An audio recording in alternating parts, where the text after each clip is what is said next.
ahead and move us to our presentation today. I am very excited to introduce our coworker, Nirvana Nawar. She is the Health Program Administrator of the Lung Cancer Screening Program here at the Department for Public Health. For those of you who, I've seen Nirvana's presentation.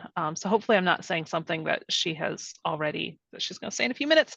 But for those of you who aren't aware, we did start a lung cancer screening program due to legislation. It started back in 2022.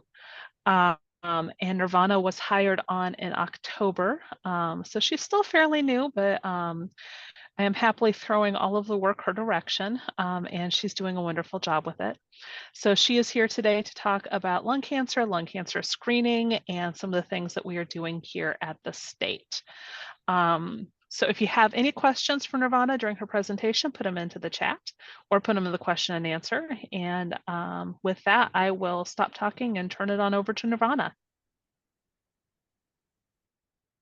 Okay, good morning, everyone. I'm Nirvana Nawar. As Elizabeth said, I'm the new Lung Cancer Screening Program Administrator. Thank you for having me today to speak about the new state's Kentucky Lung Cancer Screening Program. And you can see the presentation? We see it with your slides on the left side. And now you're with your notes. I think if you go up to the display settings. Okay, choose another screen.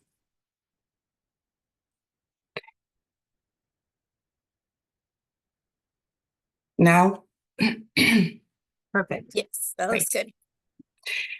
Okay, so in today's agenda will be, of course, speaking about lung cancer and lung cancer facts, risks, guidelines, and lung cancer rates by state, and how screening makes a difference. And I'll also talk about the state of lung cancer in Kentucky 2023 report by American Lung Association that was provided in November. A quick video about this report and what actions the state had already taken about lung cancer screening awareness, and a quick overview for the timeline for the lung cancer screening program and some of the program activities, and finally, our program advisory committee. Lung cancer happens when lung cells change and mutate. And why this happens, it's because, of course, what we breathe, or our genes, or sometimes it's just cancer cells that grow uncontrollably, forming a tumor that destroys the lung tissues around them. And there are types of lung cancer, and knowing this information is very crucial for treatment options. Nationally, lung cancer is the leading cause of death, accounting to approximately 22% of cancer death in the US. And we have a person diagnosed with lung cancer every 2 minutes in the US. But the good news that in the past 5 years, the rate of lung cancer survivor had improved from 22% to 26.6%. And the lung cancer incidence is greater in men than in women. As we see, it's 1 in 16 cases in male and 1 in 17 cases in females. But actually, females are catching up, and women are on average of 2 years younger in age than men at the stage of diagnosis. Unfortunately, lung cancer can go so long undiagnosed because the symptoms do not appear until they spread to other parts of the body. And at this point, it's harder to treat lung cancer. In Kentucky, this is the third common cancer in Kentucky after the breast cancer and the prostate cancer. And unfortunately, in the last 5 years, the new cases rates in Kentucky had improved by 14%. And as we see in the map, these are the states that with high rates of lung cancer. They are Arkansas, Mississippi, Tennessee, Kentucky, and West Virginia. What are the lung cancer risks? Of course, the number one leading cause of lung cancer is smoking. Smoking causes 90% of lung cancer cases. And it's not only smokers, also former smokers. They decreased the risk, but still it didn't completely have gone away. And we have also the secondhand smokers. They still at high risk of lung cancer. The second cause is the exposure to radon. Radon is odorless, colorless, radioactive gas that exists naturally in the soil.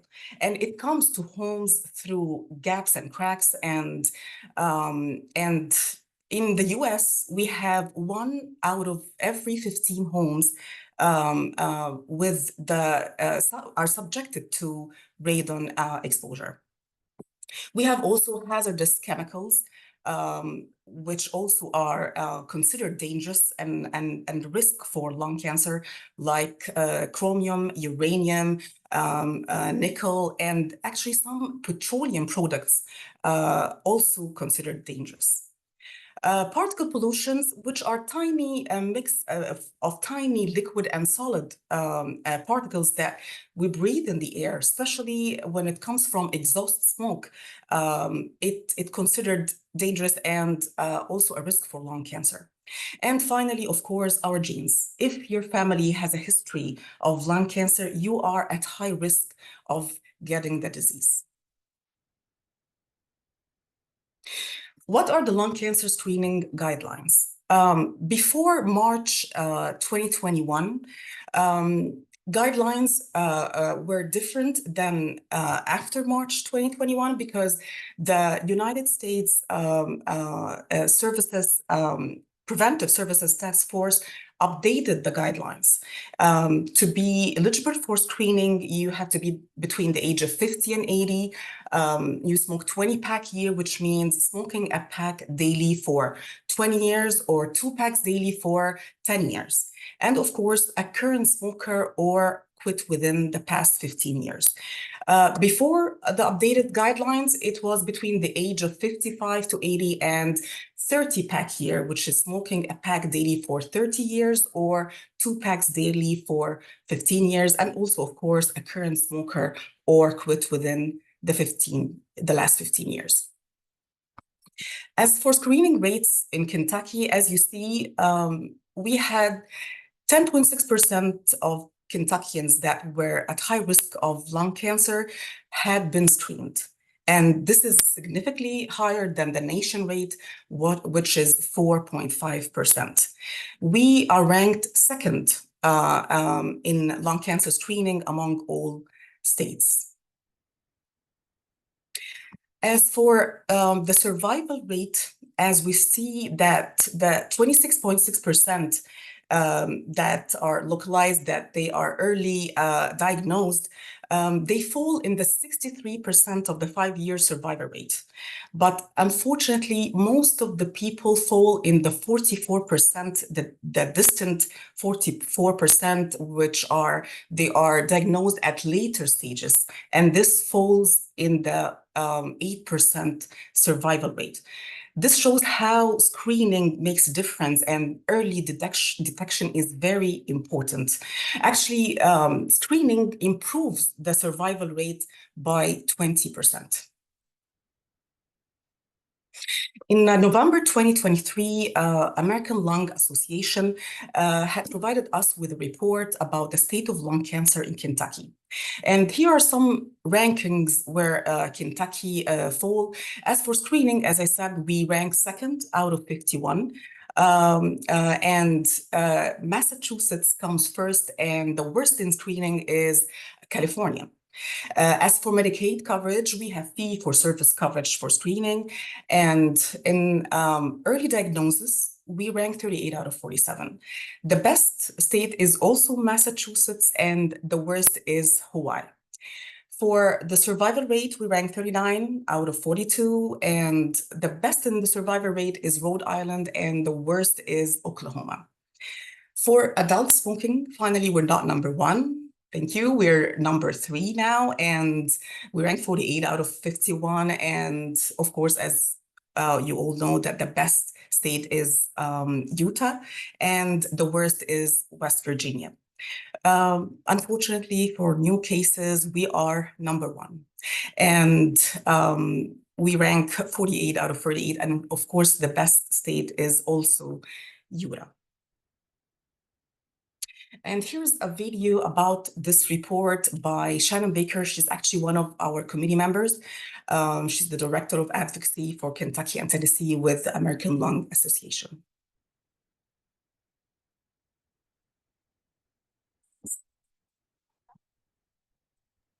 We can't hear the sound.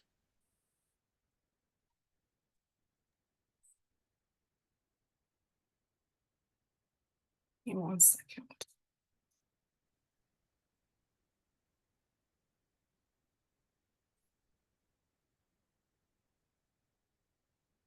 Nirvana, you may have to reshare and share audio. Yeah, this is what I'm doing.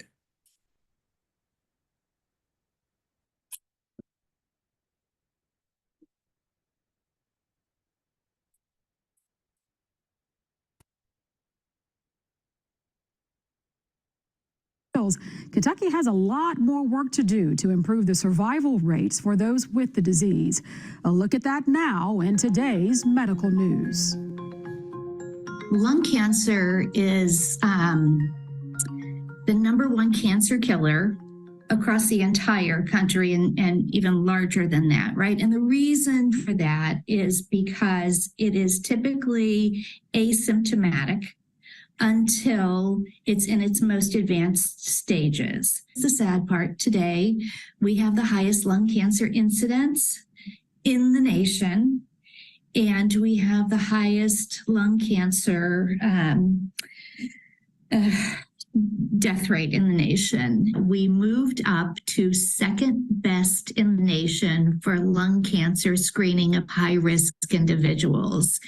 This is huge because this is where it all begins. Early detection is the key to early and effective treatment that leads to survival.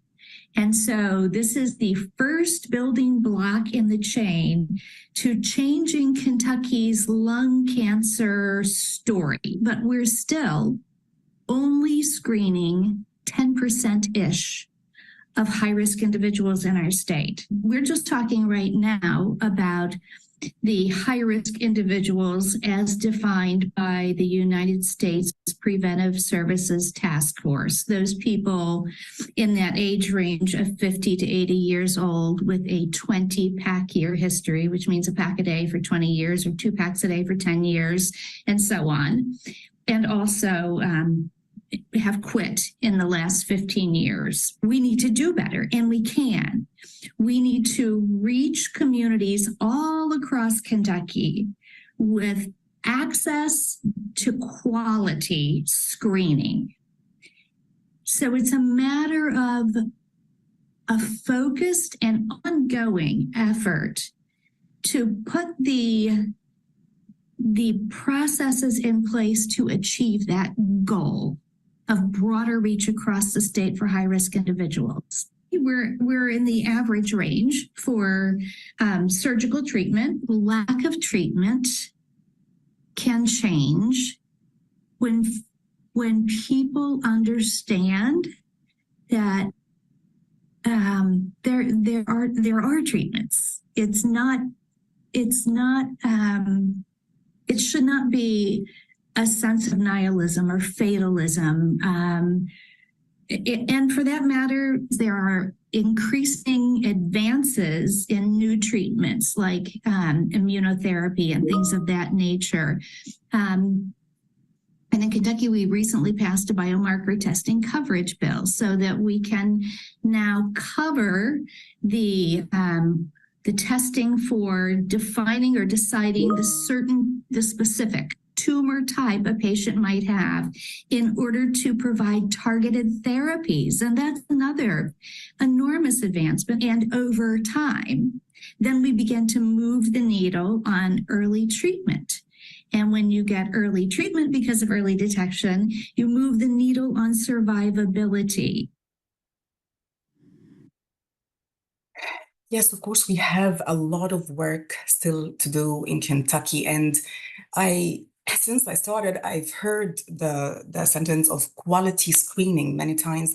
And I remember I asked Angela Christwell from Go-To Foundation for Lung Cancer, what exactly is meant by quality screening? And she answered, like, it's mainly to make people return for screening. It's not just get screened and that's it once. No, making people return for screening is most important thing in the quality screening.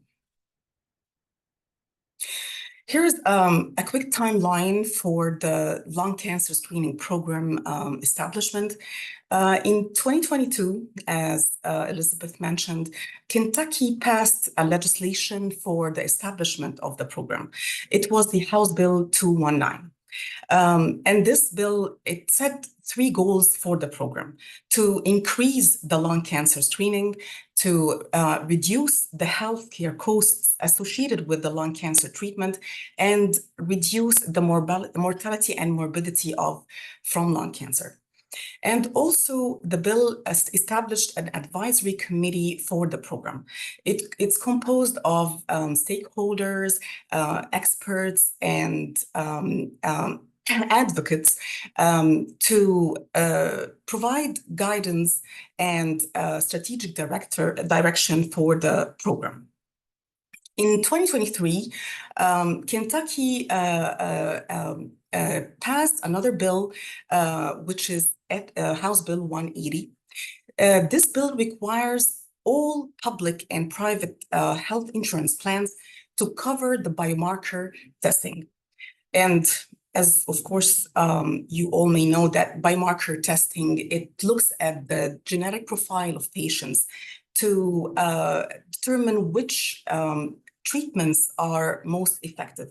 So biomarker testing increases the health outcomes, decreases the cost of treatment, and increases the survivability of cancers. During 2023, Elizabeth Anderson Hoagland was leading the program and developing the structure for the program and leading and facilitating the committee meetings. And also, she had a new protocol with the tobacco prevention cessation to include lung cancer information in the quit line, the Quit Now Kentucky project. And they did great. Like since April 2023, like more than 500 persons were directed to get screened, and they got screened for lung cancer because they received information through the Quit line. In mid-October, the lung cancer screening program administrator was hired, and I started working with Elizabeth in exploring all the opportunities for the program for partnership and partnering with very professional and experienced organizations in data collection and in increasing awareness, in communication, feedback, and learning collaboratives to promote the best practices for lung cancer screening and to address all the challenges other screening programs had faced. In 2024, all the finalized projects will start in July. And we plan to increase the program's visibility and to be present in most of the most important health conferences and wellness fairs to increase our visibility and impact. And of course, all this is while monitoring our performance.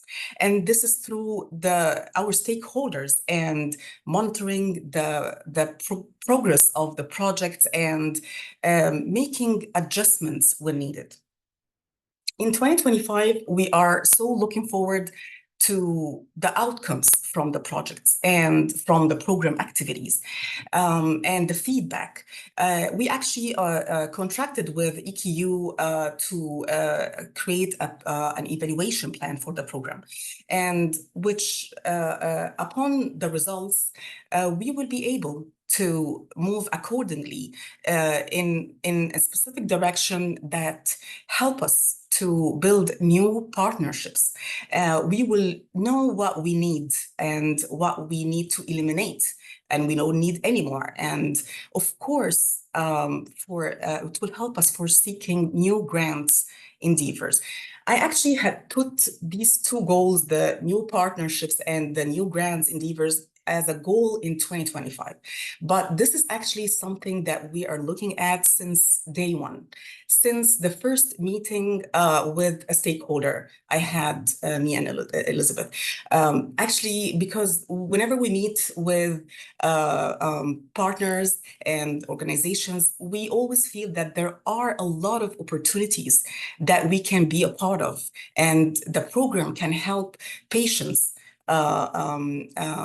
through it. So this is something we are thinking of starting day one, and hopefully that we can implement in 2025.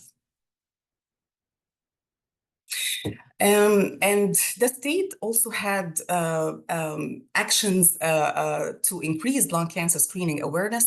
Here's the proclamation signed by our governor, Andy Bashir, to proclaim November as Lung Cancer Awareness Month, and November 11th, 2023 as Lung Cancer Screening Day. Here are some educational material we have for the program. It's like fact sheets and includes simple information and guidance about screening, about the low-dose CT scan, and how is it a simple, quick scan, no need for injections or dye or anything. And we are actually, we also have a full-page ad with the MD update. Which reaches out to thousands of professionals monthly. And now we are in the process of approving new materials and flyers to be used in different conferences and meetings. And finally, this is our great advisory committee. They are very supportive. They are all determined to make sure that this program is really successful. We have, of course, our co-chairs, Dr. Mullet. He is the medical director at the UK Markey Cancer Center. We have Dr. Gieske. He is the lung cancer screening director at St. Elizabeth. We have Dr. White. She's the deputy commissioner. We have the directors of KCP East and West Kentucky Cancer Consortium and Kentucky Cancer Link, and of course our advocates and survivors, Scott Kindred, and our public policy advocate, Jack Hillard. And we of course have also Representative Kim Moser, which represented the bill actually as her mother had passed away from lung cancer. And we have also Senator Douglas as a member of the committee. So at the end, while Kentucky is still struggling with poor health outcomes and high rates of mortality from lung cancer, the drop in numbers in adult smoking and the increasing in lung cancer screening, like it makes it like we hope that this would meet us together effectively can reduce the mortality from lung cancer screening. Thank you so much, and I will be glad to answer any questions you have. Thank you, Nirvana. If you do have any questions, put them in the chat or the question and answer so that Nirvana can answer them. You'll also see in the chat, if you really liked those ads that Nirvana showed a minute ago, there's the fact sheet, there's the ad about screening. You can email her at nirvana.nawar@ky.gov, and she can send you the PDFs, or she can send you some hard copies. Like, our printing budget is not infinite. But that way, you too can have some of these lovely ads to share with your audiences. I'm not seeing any questions yet, Nirvana. Y'all better start talking. I don't know, Emily, if you're going to be sharing the evaluation link.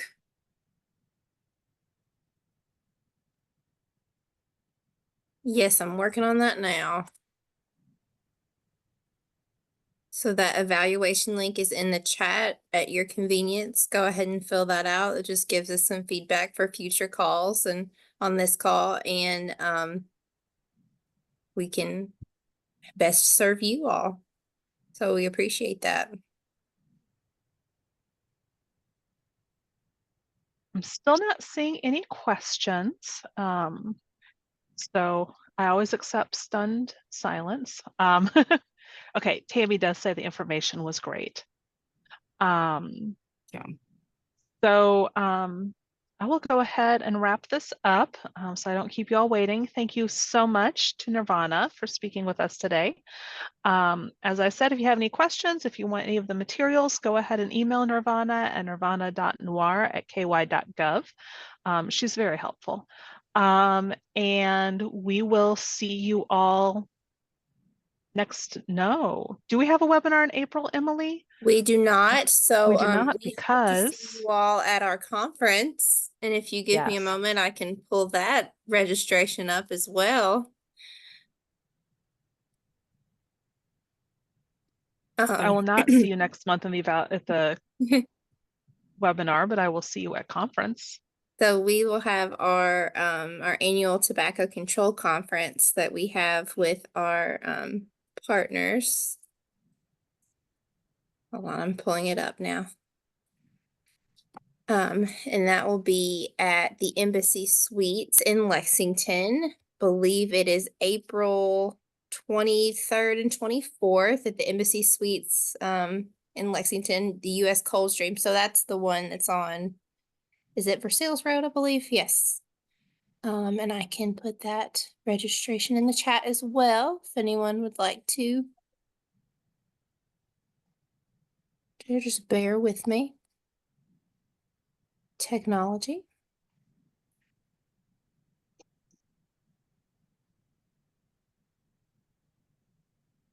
Not as prepared. Okay.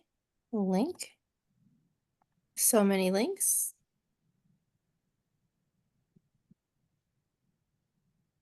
But yes, so instead of a coordinator call, we will have that conference. So we hope to see you there. Sorry, I thought I was on video this whole time. I was talking with my hands. I like to do that. But we'll have a 2-day conference. And so the first day will be just like an intro to tobacco, just general programmatic things. And the second day will be more of a traditional conference and deep dive into things. So if you have any new people, or if you just need to have a refresher yourself, feel free to join us there.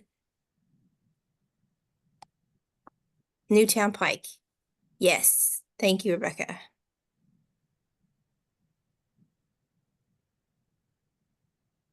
All right. Thank you, everyone. We will Yes. see you all in April.